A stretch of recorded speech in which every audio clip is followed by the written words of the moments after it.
How do you maintain motivation for your business when you still have a job, when there are still millions of other commitments going on around you? You don't want to lose that momentum. You don't want to lose that motivation. I answer this question by coming right back to human behavior and human motivation. I don't know if you guys have ever read the book by Viktor Frankl called Man's Search for Meaning. He became one of the great psychologists and psychotherapists and really formed a lot of our psychotherapy information and knowledge. People who have psychological breakdown, who lose motivation, who lose a sense of will to live, who lose a sense of purpose. And that purpose bit is the answer. It comes down to when we lose our belief in our ability to have any degree of control over our existence. And this is really what is underneath motivation. When we find ourselves in a place of hopelessness, i.e., we believe we have no control over our life, over what we're experiencing, over what we're doing, that's when hopelessness sets in. Our need to have control, or at least what's called perceived control over our life, literally has a direct effect on our mental health, depression, which comes from hopelessness, which comes from feeling like we have no control over our lives. It affects our motivation, whether we feel like there's any point in trying, there's any point in doing stuff. So the first answer to how do you stay motivated, especially when you're in a job and you have lots of other things that are taking up your time and your energy, is asking yourself this: how can I make sure that I maintain a degree of control over this area of my life? Or at least a sense of perceived control, right? This is all about what Viktor Frankl, that psychotherapist, teaches us. It's all about a sense of perceived control. For him, as a prisoner in the Nazi death camps, his only level of control was they cannot take away how I respond to the abuse and torture and suffering that they are placing on me. They can control everything else. They can take my food, my clothes, my dignity, my friends and family, but they can't take the way that this up here is going to react to it.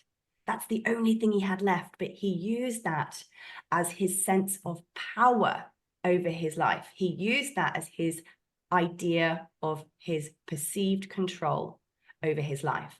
And that's what made him survive and go on to become one of the greatest thinkers in psychology and psychotherapy. So how can you have more control over your life? This comes down to simple planning. Great. So if you are working on a job, you've got loads of different things, it can be challenging. You've got conflicting responsibilities and demands, especially when your energy wants to do something different to what you need to do today.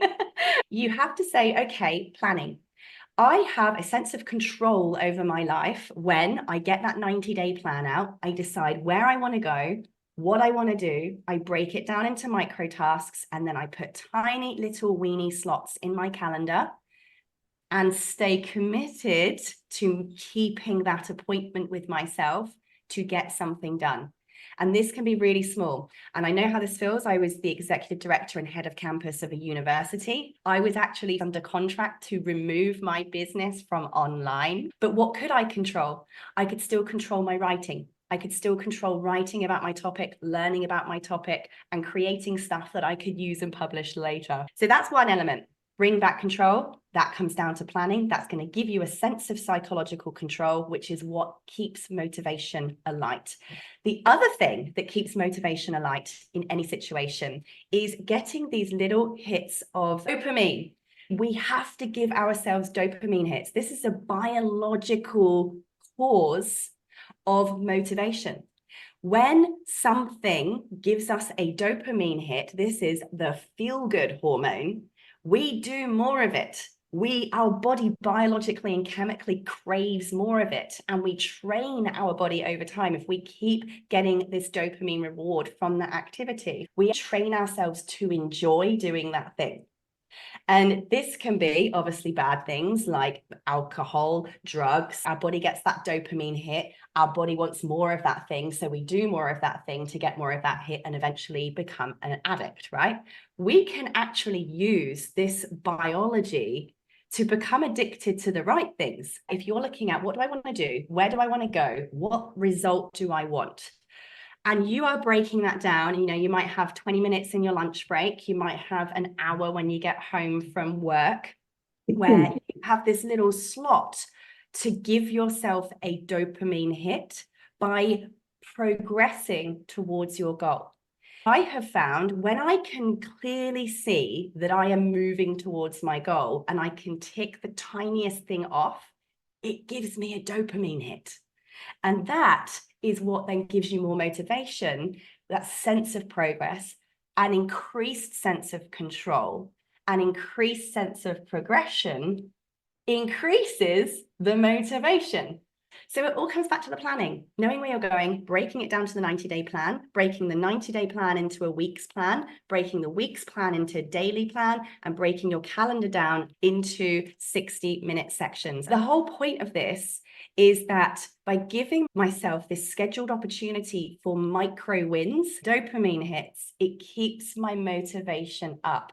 And if you give yourself tiny wins all day long, you will be able to go harder and faster and longer and have heaps of fun doing it because your body's going bing, hit, ding, dopamine hit, ding, dopamine hit. You're like, woo. So there's a couple of little tips for you on how to keep yourself motivated, how to keep yourself going. Hope that helps.